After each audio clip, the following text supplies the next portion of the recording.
United are back in Europa League action on Thursday, and it's a big one. Rangers at Old Trafford.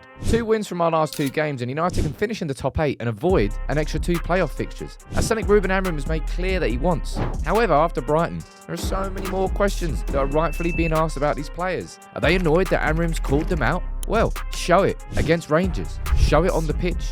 Let's see your pride, and let's discuss the game. I think Ruben Amorim's already sick and tired of a lot of these Manchester United players and how they can approach games so differently from game to game. And I tell you what, I'm certainly tired. I'm going to run through the Rangers game. Will we get a reaction? Will Ruben get a reaction? You can let me know what you think in the comments below with your predictions. As always, I'll run through the starting 11. And big up to Patano for supporting United People's TV and powering this preview. Now, let's get into it, because this is the quote that will be sort of repeated and repeated and repeated. Back to the players, back to Ruben Amorim. The reason he did that was to try and get a reaction. Absolutely no other reason. All right?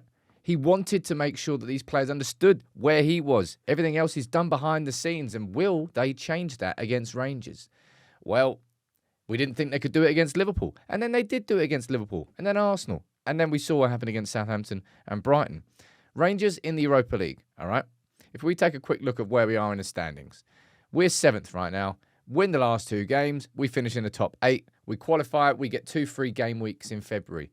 And Ruben has said that time and time again, how important that is. He wants the time on the training ground. Now, in terms of the team and the selection, we all saw the problems against Brighton. Was it anything new? Absolutely not.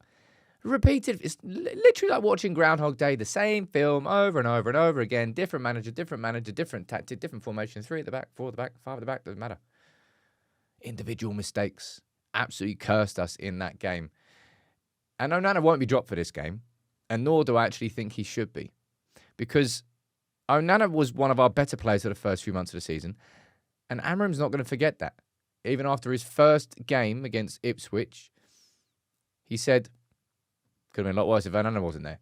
And there have been games where Onana has helped us. But boy, I expected there to be problems with Onana in goal, but I thought I was going to get frustrated at him sort of passing it out to somebody, making a mistake and conceding that way. Not just calamitous defending and calamitous goalkeeping and stupid individual errors.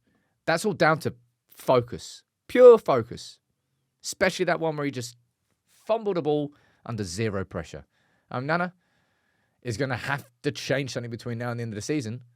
I mean, he is dispensable. 99% of these players are dispensable, man. There's hardly any that I would get into an argument with over whether or not we should keep them or sell them. That's just my personal opinion. Now, the biggest change, I think, the biggest problem we've got, you know it, it's our full-back positions, our wing-back positions. Dalot and Mazraoui. Do they both start this game again? I really, really hope not. What changes would I make in defence? I think I'd bring back Martinez. You know what I'd love to see, really? I'd love to see Martinez return to left centre-back, and I'd like to see Mazraoui return as right centre-back. And does that mean De Ligt drops to the bench? Maybe. It might mean that Maguire drops to the bench. It doesn't really matter. It's kind of by the by. I'd like to see those 2 return as our 2 wide centre-backs. That, for me, gives us... Because we have really struggled with even Euro there or De Ligt there. We're not having any passing angles. We're not passing out from the back. We're not doing anything right. You can tell I'm frustrated as a United fan now, man. It's just like, are we really doing this again, lads? Are we really doing this again? That must be what Amorim feels like. So I would put Mazraoui as right centre-back, Martinez as left centre-back, and I would bring Ahmad in as that right wing-back. Keep Dalot as left. I mean, who else are you playing there? Who else are you playing there at left wing-back apart from Dalot? You could play Malacia there, but obviously Amorim doesn't trust him there. So otherwise, he would have played there more. He's had some opportunities, hasn't shown enough. Dalot can keep his position there.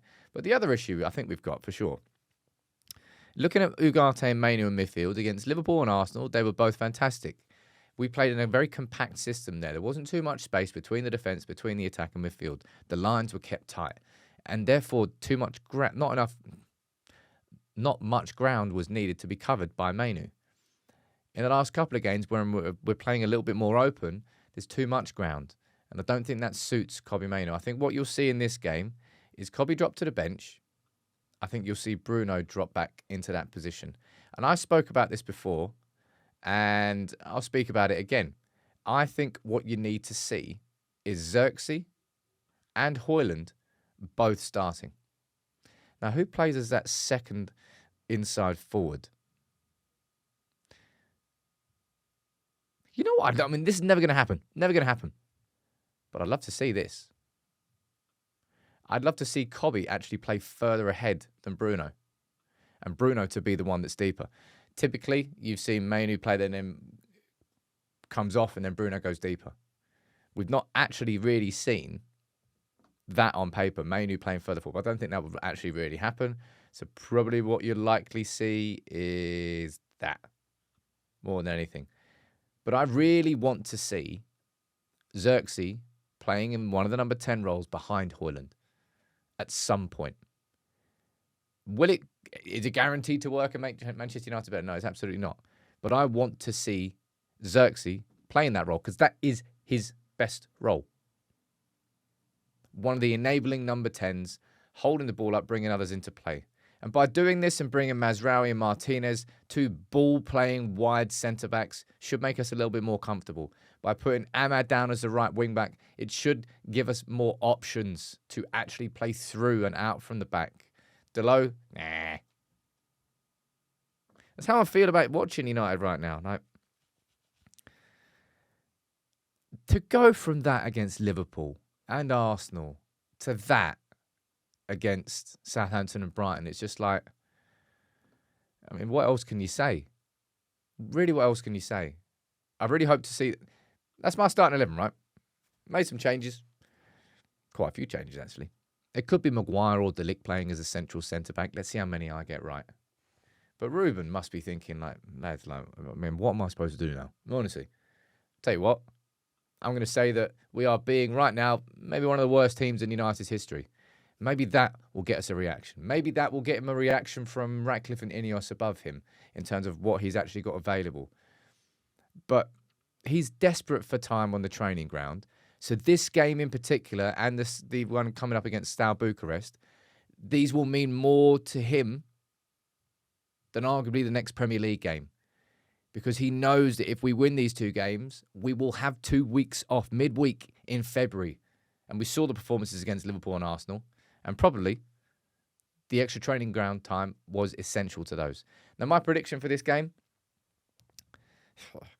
I'm going for a 2-1. You know, a 2-1 is like the result that you go for. And a win, a 2-1 win, is a result you go for when you don't really believe in the team completely, but you think you're just going to have enough to win it.